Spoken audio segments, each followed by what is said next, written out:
Welcome to the universe of the mind. You'll be amazed at the things that you might find in a galaxy far, far away. The secrets of our world will be exposed today.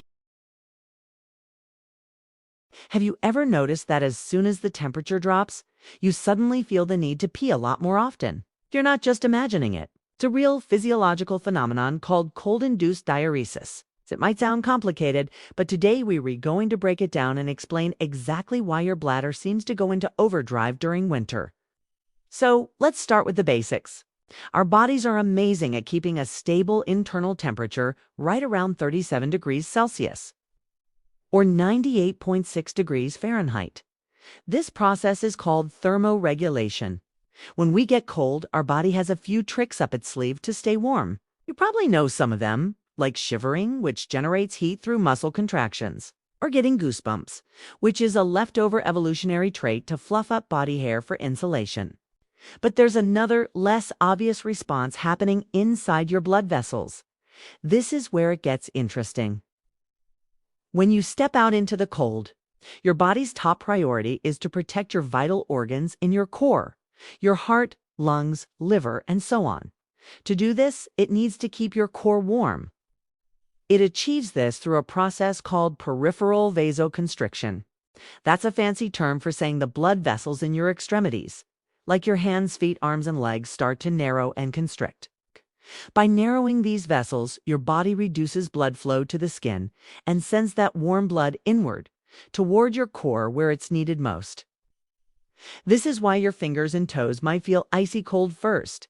Your body is literally sacrificing their warmth for the greater good of your internal organs.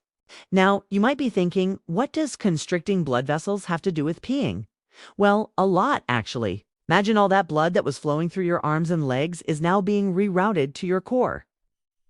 This suddenly increases the volume of blood in the central part of your body. Your brain and your heart sense this increase in blood volume and pressure. Your body's internal sensors interpret this as you having too much fluid overall. It's like pouring water from several small glasses into one big jug. The jug suddenly feels a lot fuller, even though the total amount of water hasn't changed. So your body thinks, whoa, there's too much fluid in here. We need to get rid of some of this excess liquid to bring the pressure back to normal. And what's the body's primary way of getting rid of excess fluid? You guessed it, making you pee. Your kidneys are the superstars here. They receive the signal to start filtering more blood and producing more urine. This whole process is a clever, but slightly inconvenient way for your body to regulate blood pressure that has been temporarily elevated by the cold. But wait, there's another piece to this puzzle. It involves a specific hormone called antidiuretic hormone, or ADH for short. As its name suggests, ADH is an antidiuretic, meaning it normally tells your kidneys to conserve water and produce less urine. When you're warm and maybe a little dehydrated, your body releases more AD to hold on to precious fluids. However, when you're cold, something different happens. The cold seems to suppress the release of ADH from your pituitary gland in your brain. With less ADH circulating, your kidneys don't get the signal to hold on to water. Instead, they get the green light to let it all go. So, not only is more blood being sent to your core for filtering, but the hormonal brake that usually slows down urine production is also being lifted.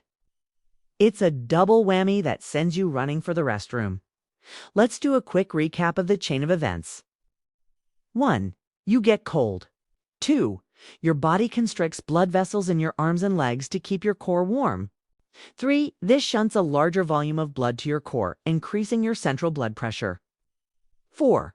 Your body interprets this as having too much fluid. 5. The release of ADH, the water-saving hormone, is suppressed.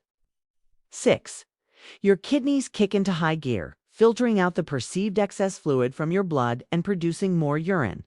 The end result? You need to pee. This phenomenon isn't just a quirky human trait. It happens in other mammals too. It's a fundamental biological response to a cold environment. For most people, it's completely normal and harmless. Just a bit annoying if you retrying to enjoy a winter walk or a day on the ski slopes. Now, you might also notice that when you're cold, you don't feel as thirsty. This is also linked to the same mechanism.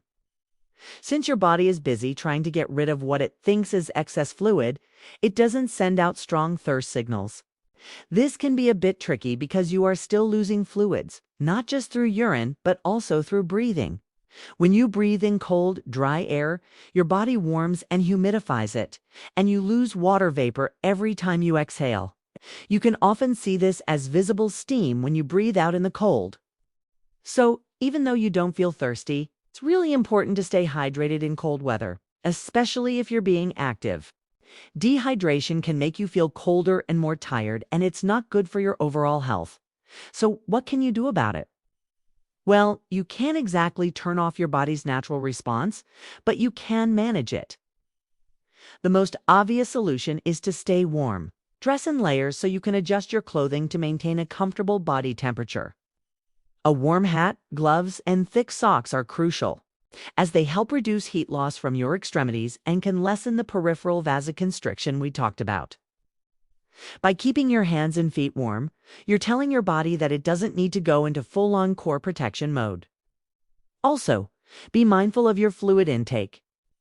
While it's tempting to drink lots of hot coffee or tea to warm up, remember that caffeine is a diuretic itself, meaning it can make you need to pee even more.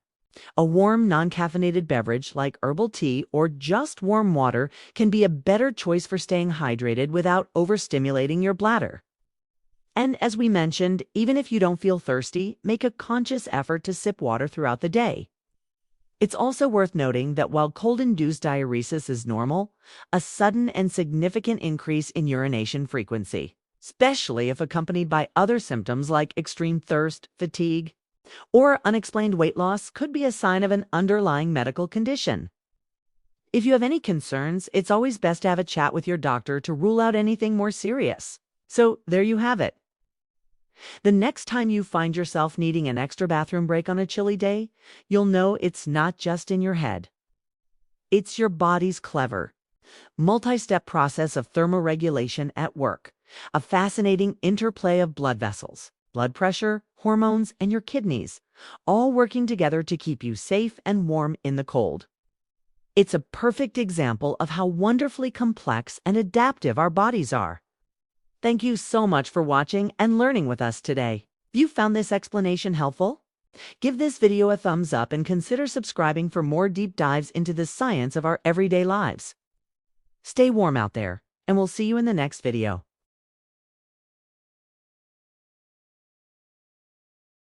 Welcome to the universe of the mind. You'll be amazed of the things that you might find.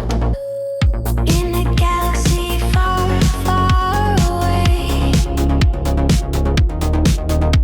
the secrets of our world will be exposed today. All is never what it seems. Is a world created by our dreams?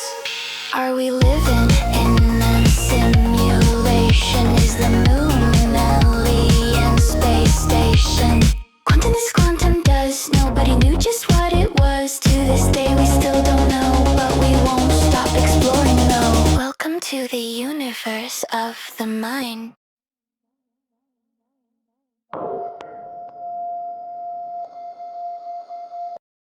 To the universe of the mind.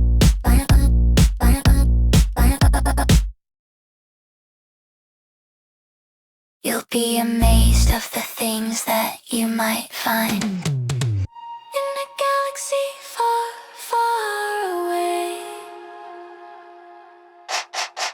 the secrets of our world will be exposed today. All is never what it seems. Is a world created by our dreams? Are we living in a simulation? Is the moon an alien space station? Quantum buzz, nobody knew just what it was. To this day we still don't know, but we won't stop exploring though. Welcome to the universe of the mind.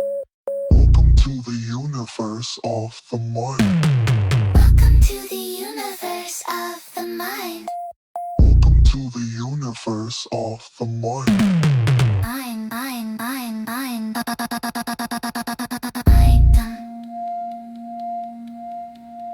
To the universe of the mind, you'll be amazed of the things that you might find.